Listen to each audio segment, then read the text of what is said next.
Hey everybody, this is a section from Baruch Knei-Paz's The Social and Political Thought of Leon Trotsky. It's from a chapter in the book titled The Political Revolution. I'm going to read the introduction to this chapter and then read the section. The introduction's too short for it to have its own video, I think.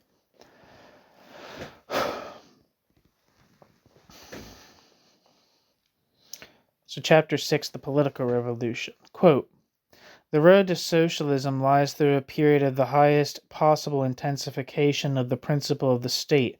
Just as a lamp, before going out, shoots up in a brilliant flame, so the state, before disappearing, assumes the form of the dictatorship of the proletariat, that is the most ruthless form of the state, which embraces the life of the citizens authoritatively in every direction."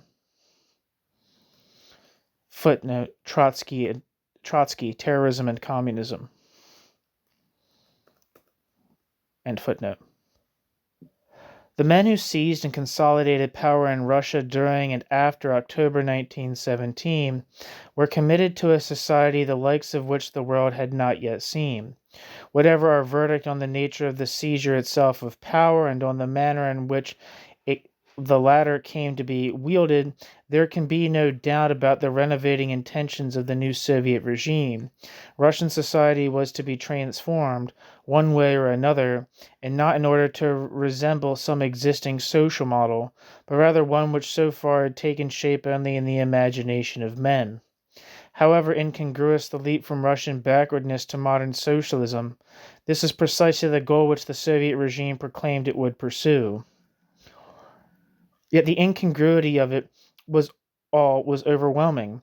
Hardly any of the preconditions which socialist thinkers of most persuasions, not least Marx, postulate as essential for the transition to socialism were to be found in the Russia of 1917.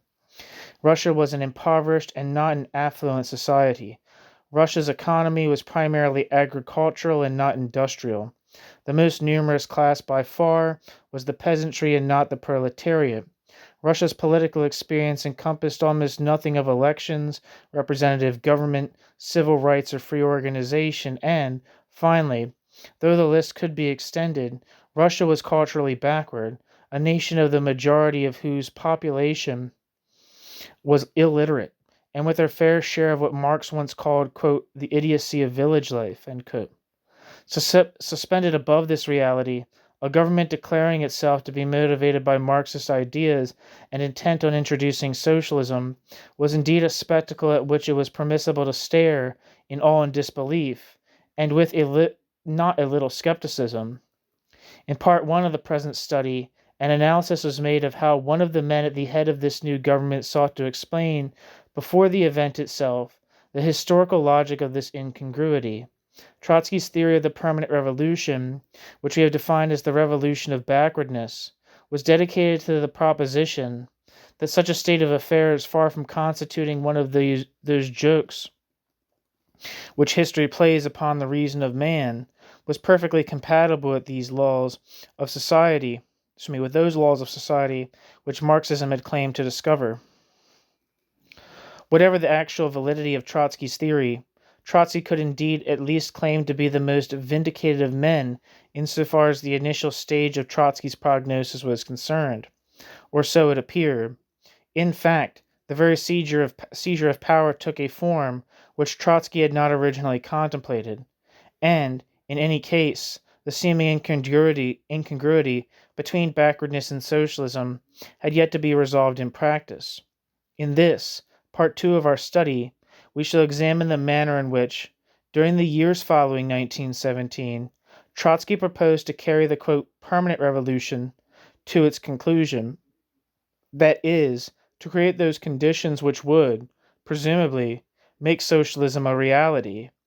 This would not take us into a consideration of Trotsky's own activities or political record during this period, a subject outside the confines of this study, but of the ideas and arguments Trotsky raised and the policies Trotsky sought to disseminate. There is, of course, an overlapping between the subject of Trotsky's deeds and that of Trotsky's ideas, and, certainly, not seldom a contradiction between the two. but it should be possible to concentrate on the latter as forming a field of inquiry into itself. To put the matter more simply, in what follows we shall be concerned not with what Trotsky did, but with what Trotsky thought should be done. Footnote: no attempt is therefore made to assess Trotsky's political record while in power, a subject outside the scope of this study.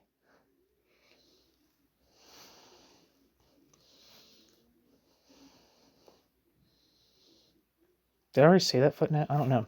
Accordingly, the present chapter will discuss Trotsky's views on those aspects of a socialist revolution which pertain to the seizure and consolidation of power.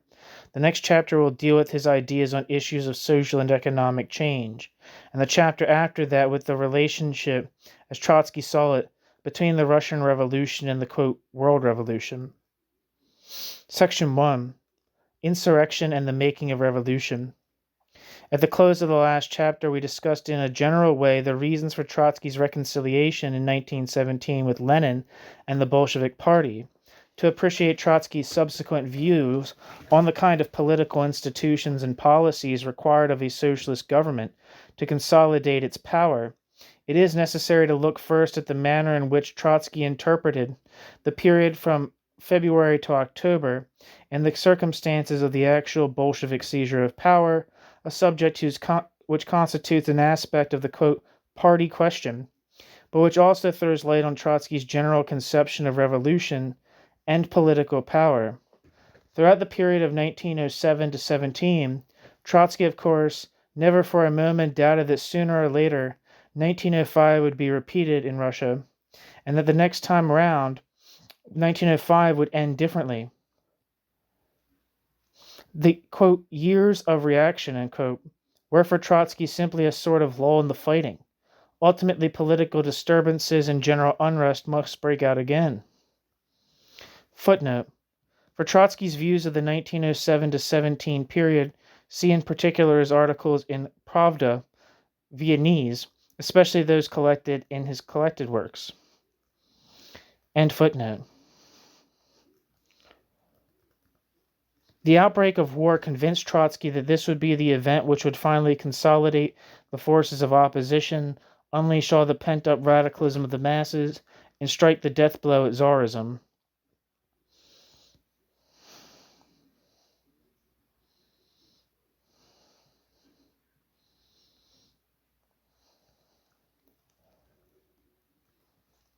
Thus, when the news of the first disturbances of January and February reached Trotsky, at the time Trotsky was in New York, Trotsky immediately drew the parallel with 1905, quote, the streets of Petrograd, end quote. Trotsky began an article, quote, again speak the language of 1905, end quote.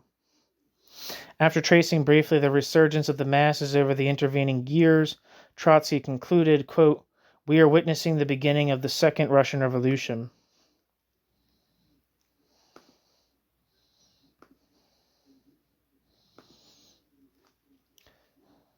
A few days later, Trotsky learned that the Tsar had abdicated and that the liberals had taken over the reins of government. Without the slightest hesitation, Trotsky declared that they could not possibly hold on and that what had happened was only the beginning. Quote, should the Russian Revolution stop today as the representatives of liberalism advocate, tomorrow the reaction of the Tsar, the nobility and the bureaucracy would gather power and drive Milyukov and Guchkov from their insecure ministerial trenches, as did the Prussian reaction years ago with the representatives of Prussian liberalism. But the Russian Revolution will not stop. The time will come and the revolution will make a clean sweep of the bourgeois liberals blocking its way, and is now making a clean sweep of the Tsarist reaction. End quote. Trotsky. In the following days, Trotsky wrote further newspaper articles analyzing what Trotsky called, quote, the international forces of the revolution. Quote, the internal forces of the revolution, end quote, by which Trotsky meant the ways in which the development of events was being driven of itself. The, quote, scenario of the permanent revolution, which Trotsky had drawn up more than a decade ago, was clearly in Trotsky's mind. What Trotsky expected to happen now was that, firstly, a rival workers' institution, the Soviet, would be resurrected to function independently and in opposition to the provisional government, preparing itself for an eventual seizure of all government power. Secondly, he expected the problem of a conclusion to the war to dominate events.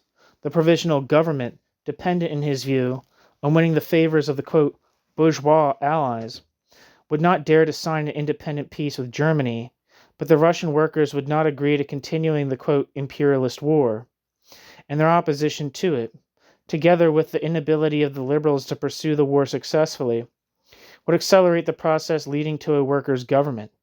And such a government, Trotsky believed, quote, will be a mortal blow to the Hohenzollerns because it will give a powerful stimulus to the revolutionary movement of the German proletariat and of the working masses of all other countries, end quote. This was, of course, the prognosis Trotsky had originally marked out in Trotsky's theory of the permanent revolution, the coming to power of a workers' government first in Russia, and from thence the spread of the revolution until it engulfed the whole of Europe and beyond. Observing, from afar, the first developments in Russia, Trotsky believed that his theory was now indeed being played out in practice. By the time, in May, of Trotsky's return to Russia, the first act of this drama, the coming to power of a workers' government, was still far from being a foregone conclusion. On Trotsky's arrival, Trotsky immediately made his way to the Petrograd Soviet, and there Trotsky declared in a speech, which had wide impact, quote, "What do we recommend? I think that the next step should be the handing over of all power to the Soviet of Workers' and Soldiers' Deputies. Only with authority concentrated in one hand can Russia be saved. Long live the Russian Revolution as the prologue to the World Revolution." End quote. Trotsky.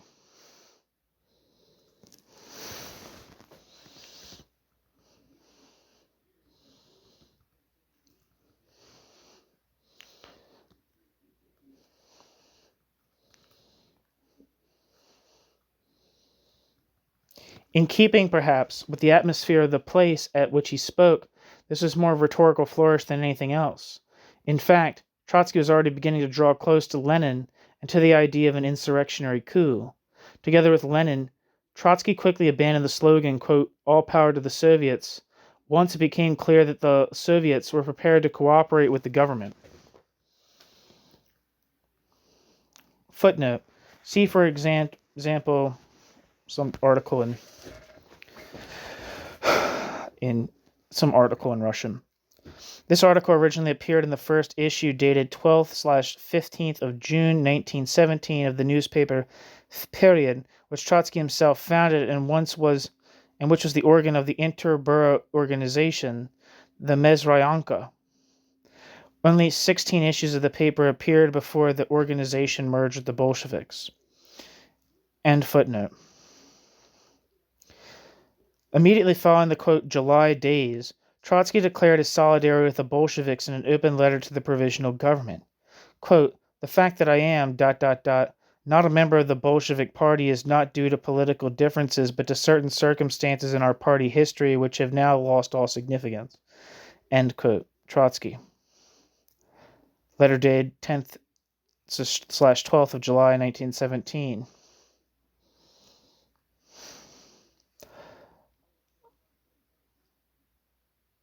End footnote. More and more, Trotsky came to see the need for, quote, vanguard action. Thus, in a pamphlet written in August and early September, Trotsky defined the task of the party as follows, quote, "It is impossible for us to predict all the twists and turns of the path of history. As a political party, we cannot be held responsible for the course of history, but we are all more responsible to our class, to render our class capable of carrying out our class's mission in all the deviations of the historical journey. That is our fundamental political duty, It is now incumbent on our party, on our party's energy, on our party's solicitude, on our party's insistence, to draw all inexorable conclusions from the present situation, and, at the head of the disinherited and exhausted masses, to wage a determined battle for the masses' revolutionary dictatorship." End quote. Trotsky.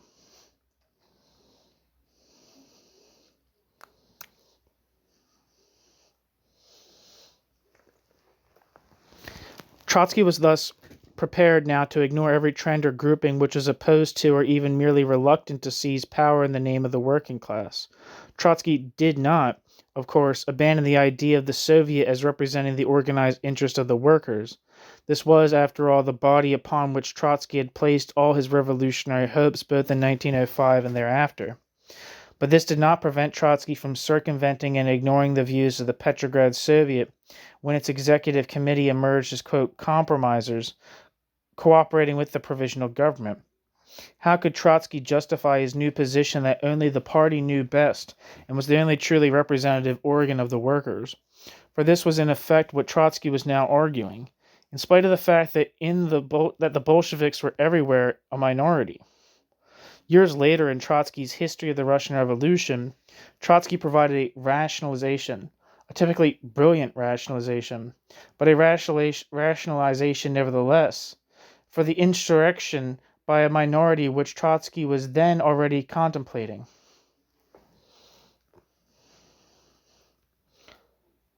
Footnote: The History of the Russian Revolution, Book 1, Chapter 2.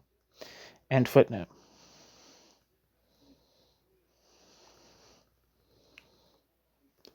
Analyzing what Trotsky called the, quote, phenomenon of dual power, end quote, which had arisen following February, Trotsky perceived in it a typical Russian twist. The normal character of this phenomenon Trotsky described as follows, quote, the historic preparation of a revolution brings about, in the pre-revolutionary period, a situation in which the class which is called to realize the new social system, although not yet master of the country, has actually concentrated in its hands a significant share of the state power, while the official apparatus of the government is still in the hands of the old lords. That is the initial dual power in every revolution, end quote. Trotsky. The, quote, Russian twist, however, was the chronic, quote, anomaly of the Russian bourgeoisie, a, quote, old, historically belated, worn out, end quote, class. Quote, if on coming to power it encounters an antagonist already sufficiently mature and reaching out its hand towards the helm of state, that instead of one unstable two-power equilibrium, the political revolution produces another, still less stable, end quote. Trotsky. This interpretation was in keeping with Trotsky's view that the Russian Revolution could not be bourgeois in nature. Yet Trotsky went on to admit that the instability of dual power might also swing in favor of the bourgeoisie. Thus, there was a real possibility that it would come to, quote, dominate the old state apparatus, end quote, and the Soviets would be unable to, quote, form the foundation of a new state, end quote. Quote, the Mensheviks and the socialist revolutionaries were steering toward the first solution, the Bolsheviks toward the second. The oppressed classes, who, as Marat observed, did not possess in the past the knowledge or skill or leadership to carry through what they had begun, were armed in the Russian Revolution of the 20th century with all three. The Bolsheviks were victorious, end quote. Trotsky. Thus Trotsky made the victory of the Bolshevik Party a direct function of the Russian proletariat.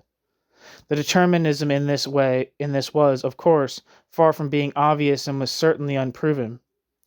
And Trotsky himself, a paragraph later, vacillated again toward the instrumental view, quote, the relation of class forces is not a mathematical quantity permitting a priori computations. When the old regime is thrown out of equilibrium, a new correlation of forces can be established only as the result of a trial by battle, that is, revolution, end quote. Trotsky. In fact, what Trotsky had in mind was the necessary prelude to revolution, insurrection, that actual seizure of power by force which would in its wake make possible the carrying out of a political revolution. Trotsky was to be the leader of the insurrection. The October 1917, which has entered history, and has left us one of the best theoretical analyses of a participant of its nature. By a participant of its nature.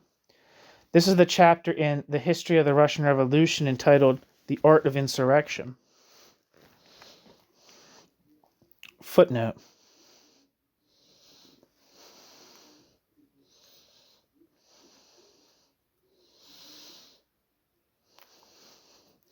Most of this chapter is a theoretical analysis of the insurrection. Thereafter in the history, Trotsky reverted to the account of the actual events of October. End footnote. If it fails in the end to convince, it is because Trotsky himself, struggling with the internal issue of the predetermined as against the self-willed, emerges now on the one side, now on the other. The argument Trotsky conducted in this chapter was as if between the theory of the permanent revolution and the theory of Bolshevism, but a synthesis of the two eluded Trotsky. 1 second.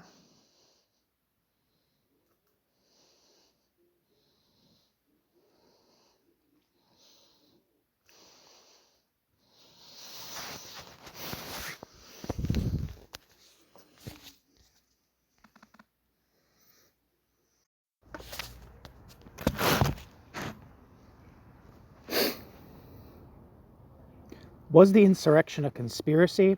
In Trotsky's view, it both was and wasn't. An insurrection could never be entirely spontaneous, for if an insurrection were entirely spontaneous, the insurrection would merely be chaotic, lacking direction, and at best would culminate in a situation of anarchy with the government overthrown but no one to replace the government. Thus, a quote, element of conspiracy almost always enters to some degree into any insurrection, end quote. Trotsky.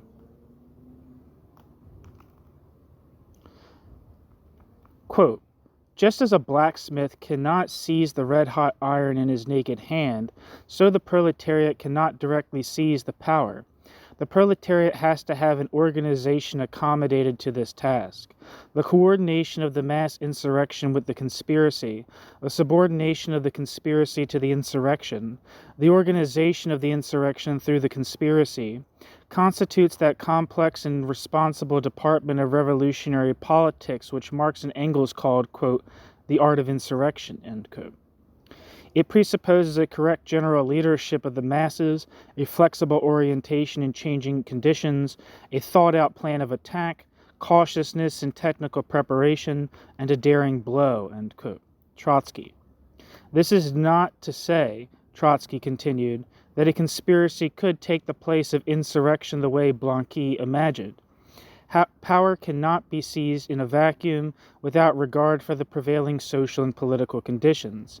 Nevertheless, Blanqui had been right in the sense that given all the right conditions, even then the successful seizure of power depended on the organizational instruments at one's disposal. The proletariat needed more than a spontaneous insurrection, quote. It needs a suitable organization. It needs a plan. It needs a conspiracy, end quote. Trotsky. This the party provides, though the party does so by utilizing other organizations, either Soviets or such workers' bodies as are, quote, more or less equivalent to Soviets, end quote. Quote, when headed by a revolutionary party, the Soviet consciously and in good reason strives towards a conquest of power, accommodating itself to changes in the political situation and the mood of the masses. It prepares the military bases of the insurrection, unites the shock troops upon a single scheme of action, works out a plan for the offensive and for the final assault, and this means bringing organized conspiracy into mass insurrection, end quote. Trotsky. This joining of organized conspiracy to spontaneous insurrection assures that insurrection will be, quote, like war, a continuation of politics with other instruments, end quote. Trotsky.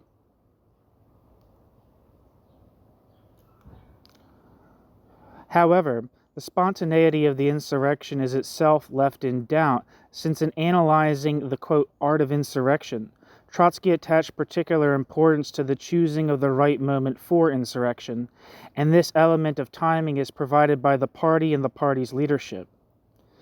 The party's leadership do not wait for the masses to rise, nor does the party leadership necessarily follow the masses. Rather, it is they who choose the most propitious moment. Footnote. Trotsky attributed the fiasco of the, quote, July days to the inability of the party to contain a spontaneous, if misguided, massive initiative. End footnote. Granted that the masses cannot be aroused unless the masses are already in a condition of potential outburst, still the insurrection, it appears from Trotsky's account, is as much a matter of organization as of spontaneity. Much of Trotsky's analysis of it, in fact, was given over to the technique of organizing, planning, and staging it. Throughout, Trotsky assumed that the support of the masses for the party, intent in this way to seize power, was intrinsic. Thus, the organized element emerged as an expression of the popular will. This was not, for Trotsky, a matter of pure democratic arithmetic. One did not hold a referendum on whether the majority were in favor of seizing power and by whom. Rather, it was a matter of sensing the mood of the people and properly estimating the, quote, correlation of forces, end quote. Such forces were not merely numerical. The numbers were obviously important, but strategic. Quoting Lenin approvingly, Trotsky claimed that it was the large city centers which were crucial, which decided the fate of the insurrection, even if rural support was not immediately forthcoming. Quote, it was in this dynamic sense that Lenin spoke of the majority of the people, and that was the sole real meaning of the concept of majority, end quote. Trotsky.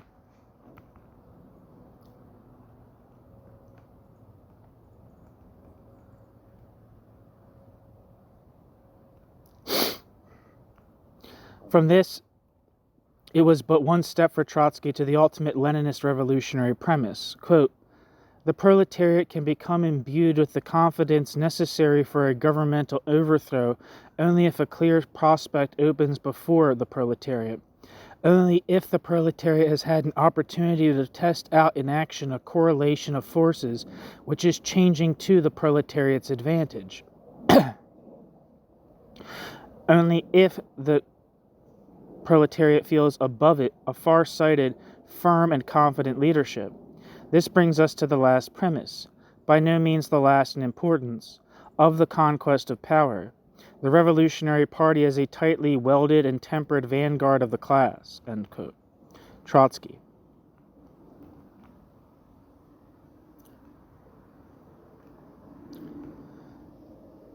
And a few pages later, Trotsky laid down the ultimate claim to legitimacy. Quote, the Bolsheviks took the people as preceding history had created them, and as the people were called to achieve the revolution. The Bolsheviks saw it as their mission to stand at the head of that people. Those against the insurrection were, quote, everybody, except the Bolsheviks. But the Bolsheviks were the people. But the Bolsheviks were the people, end quote. Trotsky. This aspect of Trotsky's post-1917 view of the relationship between party and masses is neglected in the otherwise cogent account of Trotsky's attitudes toward mass action by Norman Garris, in his piece titled Political Participation in the Revolutionary Thought of Leon Trotsky. End footnote. That's in, actually, no, end foot. That essay is in Geraint Perry's edited volumes, Participation in Politics. Also, I have a piece by Norman Garris on anti-Semitism and anti-Zionism.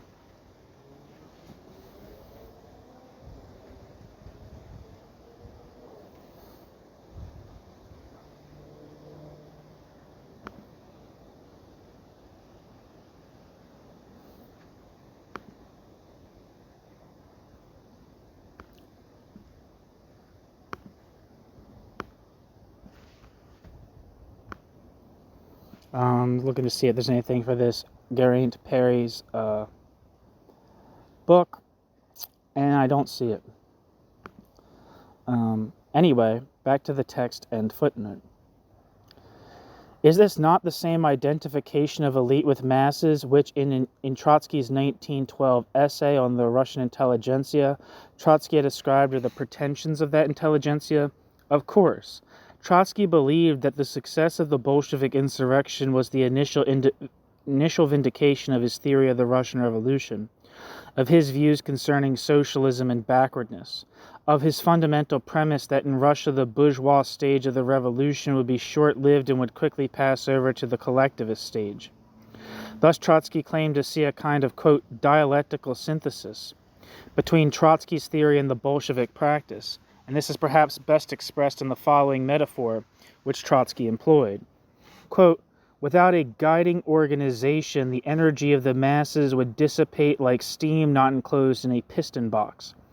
But nevertheless, what moves things is not the piston or the box, but the steam, end quote.